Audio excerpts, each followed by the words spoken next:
పొద్దుటూరు పట్టణ ప్రజలకు తెలుగుదేశం పార్టీ రాష్ట్ర కార్యనిర్వాహక కార్యదర్శి పొద్దుటూరు మాజీ మున్సిపల్ చైర్మన్ విఎస్ ముక్తియార్ విన్నవించుకునేది ఏమంటే అందరికీ పేరు పేరున నమస్కారం. రేపు 13వ తారీఖు ఎమ్మెల్యే, కడప పార్లమెంటు ఎంపీ అభ్యర్థుల ఎన్నికలు జరుగుతూ ఉన్నాయి. రాష్ట్ర వ్యాప్తంగా, దేశవ్యాప్తంగా ఈ ఎన్నికలు జరుగుతూ ఉన్నాయి. ప్రతి ఓటరు ఓటు హక్కును వినియోగించుకొని మనకు కావాల్సిన నాయకులను ఎన్నుకొని మన ప్రాంతాలను, మన ఊళ్ళను, మన రాష్ట్రాన్ని, మన దేశాన్ని అభివృద్ధి బాటలో నడిపే విధంగా మనమంతా ముందుకు పోవాల్సిన సమయం ఇది. ఈ సమయంలో గతంలో జగన్మోహన్ రెడ్డి గారు నాకు ఒక అవకాశం ఇవ్వండి, నేను రాష్ట్ర అభివృద్ధి చేస్తాను, నేను ముస్లింలకు, మైనారిటీలకు, అన్ని కులాలకు కార్పొరేషన్లు పెట్టి అందరికీ న్యాయమైన పరిపాలన అందిస్తాను, గతంలో ఏ ముఖ్యమంత్రి చేయని విధంగా నేను రాష్ట్ర అభివృద్ధి చేస్తానని చెప్పడం జరిగింది. రాజశేఖర రెడ్డి బిడ్డ, రాజశేఖర రెడ్డి కాంగ్రెస్ పార్టీలో ముఖ్యమంత్రిగా ఉన్నారు, ఆయన కంటే బాగా చేస్తాడేమో అని అన్ని వర్గాల వాళ్ళు ప్రజలంతా నమ్మి భారీ మెజార్టీతో గెలిపించడం జరిగింది. ఆయన పరిపాలనను చూస్తున్నాం. రాష్ట్రం అధోగతి పాలైంది, అప్పుల రాష్ట్రంగా మారింది. అభివృద్ధి పోనిచ్చి రాష్ట్ర ప్రభుత్వం, ఇండియాలో ఏ ప్రభుత్వమైనా, ఇండియాలో ఏ రాష్ట్రమైనా ప్రజలకు సౌకర్యాలు కలిగించే విధంగా, ప్రజలకు ఉద్యోగ అవకాశాలు కలిగించే విధంగా రాష్ట్రాలు పరిపాలన సాగిస్తూ ఉంటాయి. మన రాష్ట్రంలో ఈరోజు ఎక్కడ లేని విధంగా ప్రభుత్వ భూములు కానీ, ప్రభుత్వ ఆస్తులు కానీ, పార్కులు కానీ, మున్సిపల్ హై స్కూల్ గ్రౌండ్స్ కానీ, ఆర్టీసీ బస్టాండ్లు కానీ, ఇటువంటి అన్నీ కొదవలకు పెట్టి, అంటే మార్టిగేజ్ పెట్టి డబ్బు తీసుకొని వచ్చి ఏ బ్యాంకులో చూసినా మద్యం వ్యాపారం మీద అప్పు, పూర్తి మద్యపాన నిషేధం చేస్తానని హామీ ఇచ్చి అధికారంలోకి వచ్చినాడు.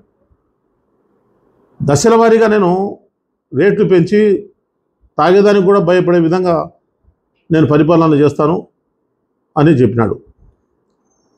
మద్యానికి బానిసైన వాళ్ళు, మద్యానికి అలవాటు పడిన వాళ్ళు, వాళ్ళకు కావాల్సిన బ్రాండు లేక మద్యము తయారు చేసే కంపెనీలన్నీ బినామీ పేర్లతో ఇతనే కొని 10 రూపాయలు ఒక క్వార్టర్ బాటిల్ అయ్యేది 170 రూపాయలు, 150 రూపాయలు అమ్మటం జరుగుతుంది.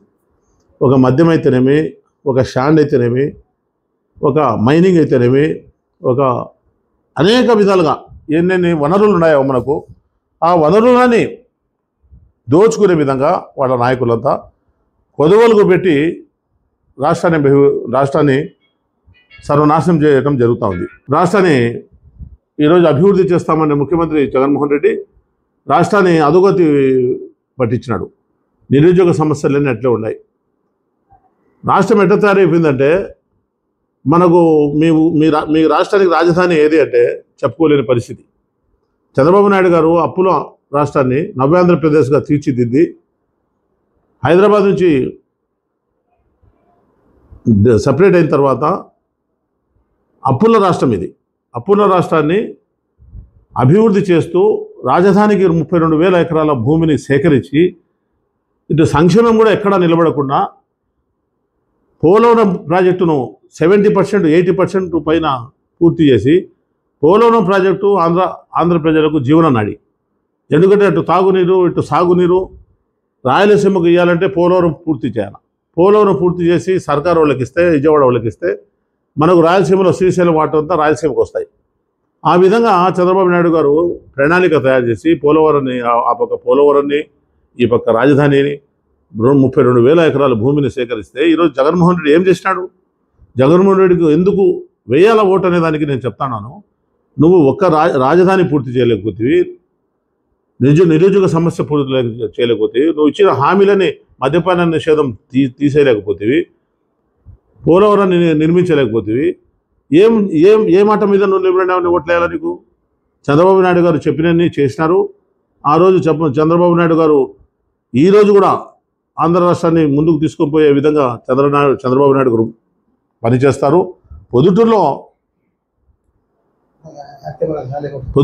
25 సంవత్సరాలు వరదరాజు గారు ఎమ్మెల్యేగా ఉన్నారు. 2 సార్లు పోటీ చేసి ఓడిపోయినారు. అయినప్పటికీ ప్రతిపక్షంలో ఉన్న ఇట్లా అధికార పక్షంలో ఉన్న వరదారెడ్డి గారు 360 బెడ్ హాస్పిటల్ తెచ్చినారు పొద్దుటూరు చుట్టూ రింగు రోడ్డు వేయించినారు. పొద్దుటూరులో మైదుగు రోడ్డు కానీ, గాంధీ రోడ్డు కానీ, టీవీ రోడ్డు కానీ, బొల్లవరం కానీ రోడ్డు వైడనింగ్ చేయటం అయితేనేవి, రోడ్లు సుందరీకరణ చేయటం అయితేనేవి వరదారెడ్డి గారి టైంలోనే జరిగాయి. నువ్వు 5 సంవత్సరాల నుంచి ఏం చేసినావు? సంవత్సరానికి 500 కోట్లు తీసుకొని వచ్చి 5 సంవత్సరాలకు 2500 కోట్లతో అభివృద్ధి చేస్తారని ఎమ్మెల్యే రాచమౌళి ప్రసాద్ చెప్పినారు. తెచ్చినారా? చేసినారా?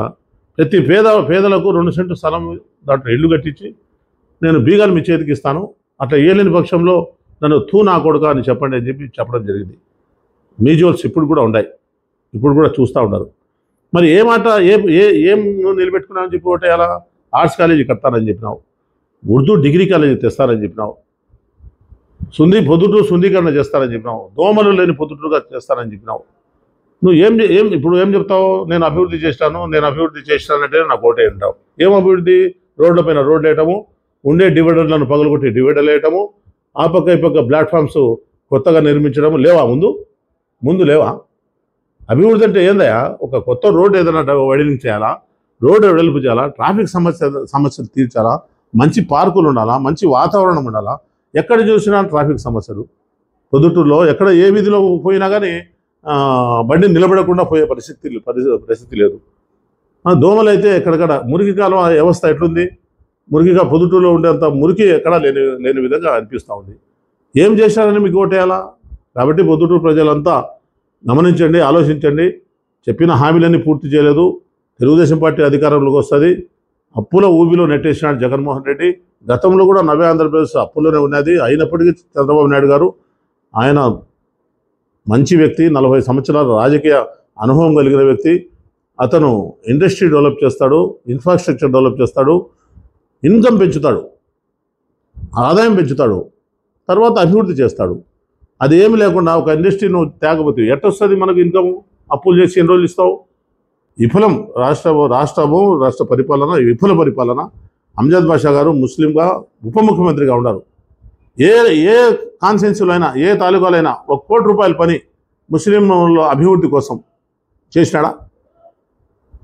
జగన్మోహన్ రెడ్డి గారి దగ్గర పోయి, సార్ మా ముస్లిం సమస్యలు ఎట్టున్నాయి, నువ్వు ఇస్లామిక్ బ్యాంక్ పెడతానన్నావు, మంచిగా 5 లక్షల రూపాయలు లోన్ ఇస్తానన్నావు, వడ్డీ లేని రుణాలు ఇస్తానన్నావు, ప్రతి ఇంటికి ఉద్యోగం ఇస్తానన్నావు, సార్ నన్ను అడుగుతూ ఉన్నారు, మరి ఏం చెప్పాలా ప్రజలకని అడిగినాడా అంజద్ బాషా ఉప ముఖ్యమంత్రి పదవి ఎందుకు?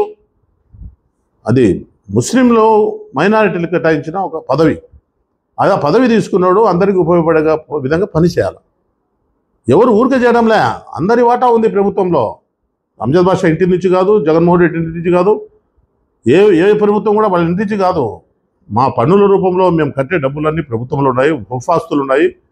అన్ని వర్గాలకు అభివృద్ధి చేయాల్సిన బాధ్యత ప్రభుత్వాల మీద ఉంది. ప్రభుత్వాలు చేయాలా?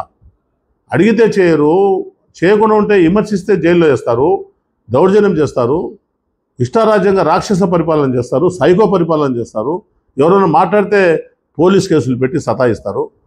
ఇటువంటి ప్రభుత్వాలు మళ్ళీ ఎన్నుకోవాలన్నా? ఆలోచించాలని చెప్పి నేను అప్పీల్ చేస్తూ ఉన్నాను, అభ్యర్థిస్తూ ఉన్నాను. ప్రజలంతా గమనించి తెలుగుదేశం పార్టీకి ఓటేసి మన రాష్ట్ర అభివృద్ధి కోసము, వరదరాజు రెడ్డి గారికి ఓటేసి మన పొద్దుటూరు అభివృద్ధి కోసము, మన కడప పార్లమెంట్ అభ్యర్థి భూపేష్ రెడ్డి గారికి ఓటేసి మన జిల్లా అభివృద్ధి కోసము కృషి చేయాలని, మీ ఓట్లేసి అందరినీ గెలిపారని కోరుకుంటూ సెలవు తీసుకుంటున్నాను.